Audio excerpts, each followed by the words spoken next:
What's going on, everyone? It is Triple Crown 24 back with a 5-spot TTM recap episode. I've got 4 baseball successes, 1 baseball failure to show off. I lumped all these together because it is for the most part active players and managers, and I just thought, why not put them all into one video? I do have one football return that kind of came back in between, but it is pretty special, and I wanted to take the time to make its own separate video for it so that this isn't a 15-minute TTM episode. And also, I am pretty backlogged on a lot of my videos right now, so this one might not go up until like a few weeks after I record it. My apologies on that. I just have a lot of really good content right now, or content that I feel is really good that I want to put out. So the TTMs, I kind of have been a little bit more sporadic. And as baseball season comes to an end here, the episodes in general might be a little more sporadic just because I'm not getting those current player returns. Anyways, I've been talking for a minute. Let me go ahead and get into it. First return today out of Minneapolis, Minnesota. It took over 100 days, as did, I believe, all of them in this stack. 108 days, 1 of 1, number 147 on the year. Coming in on this 2018 rookie card, Mitch Garver. He signed quite a bit at the beginning of the season, so I sent one out to him. I guess he did one batch here at the end of the season as well. That seems to be what a lot of the players who I sent to today, common theme amongst them. So Mitch Garver here on the 2018 tops for my set. I believe I'm nearing like 50 cards on this set now, so that is pretty good in my opinion. He's played pretty well this season. He's going to be their catcher of the future as they head into the post-Joe Mauer era. I know Mauer hasn't been a catcher for many, many years now, but they've kind of just plugged in some guys and kind of patched up the catcher position. They haven't really had a solid, fixture in there outside of, I think, like Kurt Suzuki for many years now. So Garver looks to be the future out there in Minnesota. So thank you, Mitch, for signing that for me. This next one you can tell has been out for a while because it's one of my big envelopes. You guys know I use the smaller ones now. It's a 2 of 2. It took 184 days, postmarked out of New Jersey. So I wasn't quite sure who this one was at first, but it does make a lot of sense now that I see it.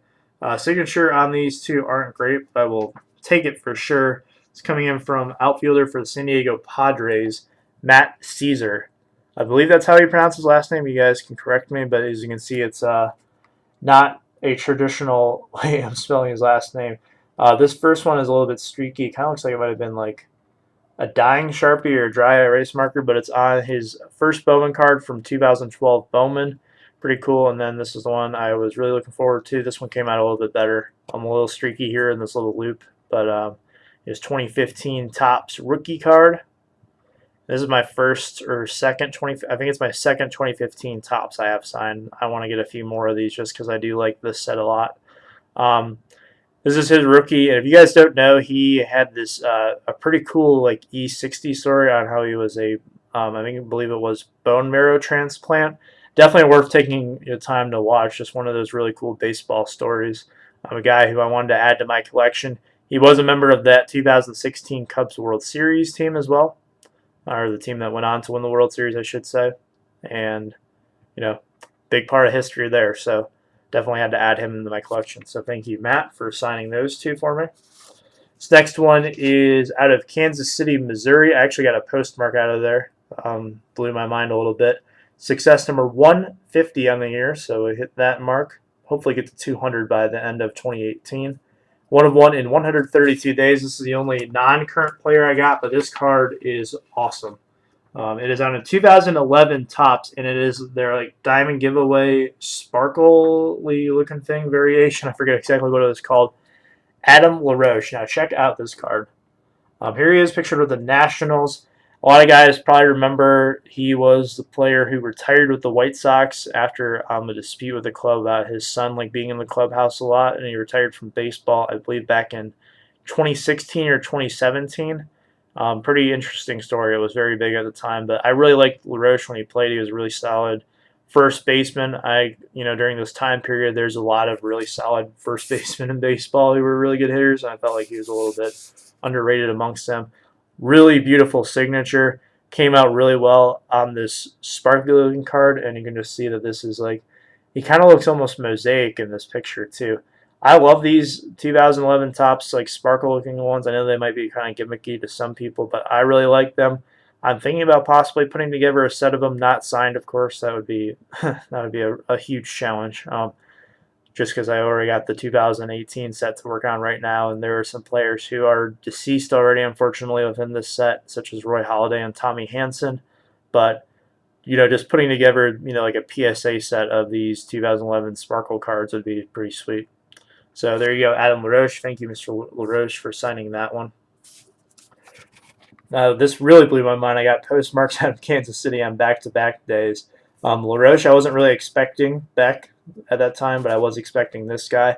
It's a 1 of 1 in 113 days, coming in from one of the better pitchers on the Royals staff on a number set pickup, Jacob/Jake Junis. Get a little focus. My camera is all out of whack, so the lighting is coming back a little bit, thankfully, in the room. So here he signed in blue. This was taken at Comerica Park. I can just tell because you got the wall of retired names up there and just the layout of the seats. Comerica Park, they seem to take a lot of pictures at for these Topps flagship cards. Show you the back. Pitched a little bit for the Royals in 2017, went 9-3. Not quite as good this year. He started off really hot and then he kind of faded away. So I think he has a lot of potential. The Royals aren't necessarily the best team in the world right now. They're just at the start of their latest rebuild. So I don't know if he'll be there when they are contending again, but he was probably one of the brighter spots on the team, I would say, this past year. I really liked watching him pitch. I think he's going to develop into a pretty good starter once he gets a little bit more experience under his belt. All right, and then this last one. Don't like to end on the failures, but this is one that I wanted to talk about a little bit. It's a 0 of 1. As you can see, it took 137 days. And normally when I get failures, there are TS's. And this card was actually poking out. So, let me try to get it on camera. When I got it back in, it was poking out like this. So you can kind of tell it's like a Ginter, and I was like, oh boy. But the card itself is not actually damaged. It's just protruding through the envelope. And it came back unsigned from Donnie Baseball, Don Mattingly. I sent this back out in late May when I saw a lot of people got him back from spring training, and I thought that this would be the time that maybe I would get him. Unfortunately, I got that, and then I got this little piece of paper, and if you open it up, it says, sorry, I ran out of time to sign your item. I am returning it back to you. Thanks for being a fan, Don Mattingly, with this printed out signature. So I guess these are little slips of paper. He had people who handled the fan mail send out to anyone who wrote to him. So I imagine quite a few people who do videos on YouTube who sent to him after the first wave will get those back as well. I think that's, I'm pretty happy that he at least, it shows me he got his letter from me. Maybe he read it. I'm not 100% sure, but I know there's a lot of guys who will just, kind of throw it in the trash if they don't have time for it. So, very thoughtful and sincere to at least send back the card that I sent to be signed, and a note that, acknowledges that, hey, thank you for writing to me, and thank you for being a fan. That's pretty cool in my book. Like I said, not too many players or even current managers will do that if they don't sign stuff. So appreciate that, Mr. Mattingly, for at least returning this card back to me, and I will definitely be trying him again sometime down the line. All right, guys, let me know what you thought of today's returns down below. Have you gotten any players back in here at the end of baseball season as players catch up on their fan mail? As I've said, the TTM videos might slow down a little bit. I've got a pretty cool football return in the next episode for you, so stay tuned for that. Till next time, appreciate you guys watching. Have a good one.